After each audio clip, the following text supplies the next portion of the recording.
Hi, I'm John Pratt. I've been a professional photographer and journalist since I was just 17 years old. Like other kids, I toyed with photography at college, and on the strength of a few of those photographs, I was lucky enough to score a job on the local newspaper. My first assignment was kind of informal. I wasn't even sure I had the job, but I covered an Army Open Day that Sunday anyway. I thought they'd send a reporter along, but I couldn't see one, so I took notes, wrote some irreverent, smart-ass captions I thought they'd never publish, but they did, and so I became a journalist too. At the time, I had no idea how lucky I was. Fresh out of school, now I had my own darkroom, the camera I'd been using, and a large measure of luck. Part of my luck was the people I got to work with. Our chief reporter was Ross Annabelle, who lectured in journalism in Wellington, and who was an immense help to me. My mentor was legendary paparazzi Rolly Hazelwood. Rolly had few words of either advice or criticism, but his compliments were gold. Every morning was a frenetic race towards a 10:30 deadline. Sometimes, literally the last work, the thing the entire company was waiting on, was one of our photographs. There could be no excuses for failure, and there was a lot of pressure. After just a few weeks, Rolly went on a pilgrimage to America and left me in sole charge. "You can do it," he said. And by the time he came back, I believed it too. Immersion really is accelerated learning. For more than 40 years, I've been taking photos and writing copy. I never stopped. I worked in photographic retail, I had my own studio, I wrote advertising copy and took colour features for the Dominion and Evening Post newspapers. I started writing articles and shooting for the New Zealand Classic Car magazine, which I did every month for the next 13 years. At one point, I spent 2 years writing internal communications and a new franchise manual for General Motors Holden. I sold technology for many years. I've done a lot of corporate consulting, coaching, thought leadership and public speaking, but it was my time on the newspaper that was really instrumental in my career. What I learned is that everyone has just 2 arms, 2 legs and a story. Powerful and important people might have better stories. Maybe they've enjoyed more success, but at the end of the day, all they have to offer are their stories. I've photographed literally hundreds of people over the years, and every one of them has had a story. People never stop amazing me with their courage, their ingenuity and their persistence. People are amazing. That being said, I'm also a technology geek and a history nerd. You can only imagine how excited I get about old technology.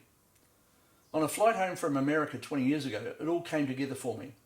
I read an article about the importance of the PC that seemed only casually researched at best and just plain wrong at worst. I lived through the marketing of the original IBM PC, the PC-80, the Macintosh. I was there.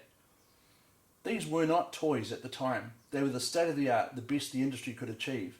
They were important. And so I set out to set the story straight. What started as a letter to the editor of Wired turned into an essay and quickly got out of hand.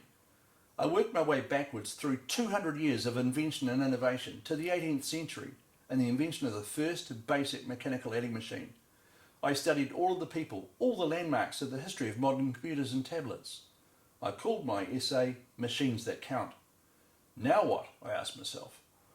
There were no good quality images of most of the early technology I'd written about, so I set up a light table in my garage and started collecting and restoring machines to photograph. I finally restored 270 machines to their original capability and photographed them for my book. Photography completed, what could I possibly do with 270 machines? Storage was starting to cost real money, and so I spent the next 2 years creating an exhibition for the Museum of Transport and Technology. That exhibition included 5 short video documentaries that I also created. Exhibition over, it was finally time to compile and publish my book, Machines That Count. I initially worked alongside a publisher to develop the book, but finally I'd had to take it on myself. The book runs to 320 pages. It's full of the stories of people that advanced the state of the art by solving their own problems. And of course I had the hundreds of unique photos I'd taken in my garage. I worked hard to lay out the text and photographs and get the book published and printed. But talk about life goals, I'd just published my first book and I'd done it on my own. Meanwhile, I'd also spent years consulting and coaching people, corporations and government. At one point, one of my goals was published articles, and I wrote more than 60 articles in 9 weeks. Life had become about writing things I'd said and saying things I'd written. I started to feel that a lot of my time was spent just repeating myself. The only way to increase my reach and potentially stop repeating myself was to coalesce my work into something I could share. That's my second book, written during COVID, called Nothing's Unthinkable. It's my treatise on education, critical thinking, and brain hacks you can use to improve the quality of your decision making. Even now, there's nothing in that book that I want to change. Then, in between COVID lockdowns, I did a stint relieving on a regional newspaper. That was a real case of deja vu for me. In the weekends, I shot junior and senior rugby, netball, school balls, marathons, portraits and performances. I loved it.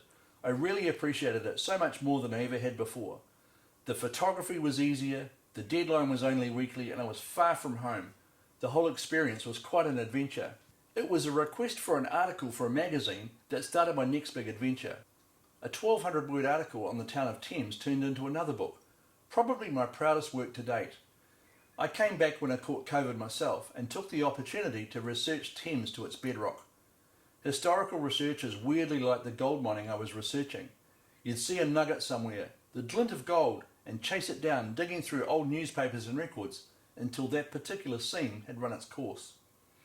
The book is called Gold Rush, the story of the golden years that built Thames. Another idle weekend at home, I was looking for some way of testing a camera when I stumbled across an artisan.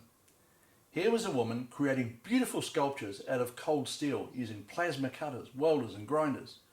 The beauty of the sculpture seemed to contrast sharply with the violence of the process. I took a look at my photos and returned several times to follow the creation of a new sculpture.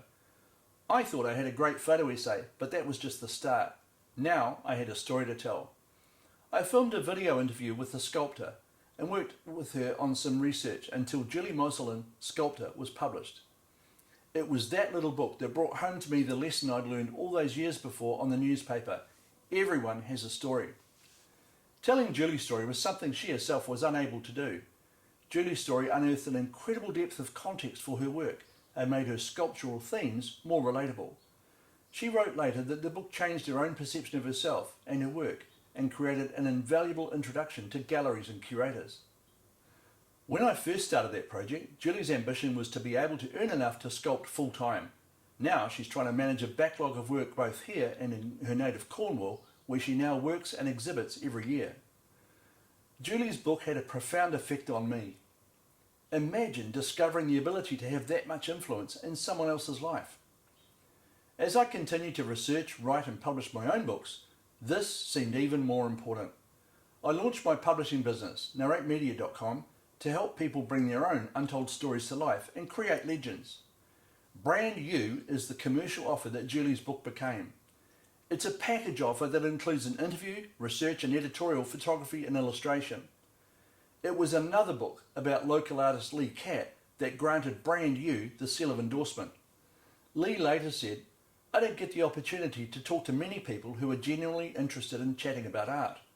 Making the video with John allowed for this and made me feel very heard, witnessed and seen. John made the challenging situation of talking to a camera feel natural, and it's nice to know that a lot of what I've spent my time making is now documented." Meanwhile, I've tackled other projects, like an owner's manual for the historic steamship, the William C. Daldy. That book is another showcase for Narrate Media. It involved a bit of everything: research, editorial, illustration and layout, photography and publication. NarrateMedia.com is all about who we are. I'm as excited as I've ever been to meet new people, hear and understand their stories, and collaborate to produce enduring art, publications that reflect my subjects, their challenges, their aspirations and their accomplishments. While I intend to keep researching and writing books, I'm increasingly consumed with bringing other untold stories to life. Stories illustrate and enrich our lives. Narrative storytelling is how we learn as infants. Storytelling is still one of the most powerful ways of communicating, bridging language and cultural barriers. Telling our stories is how they become legends. Stories are literally invaluable. In the course of my work in corporate life, I've written and presented many times about the real value of storytelling. It's no coincidence that the world's premium brands, those with the biggest margins, are those with the best stories. There are no exceptions. If you have a brand, a business, a career or a story you'd like to share, contact us at Narrate Media today. We're here to research, write, illustrate, photograph and do whatever you need to develop and complete the publication of your very own untold stories. Thank you very much for your time.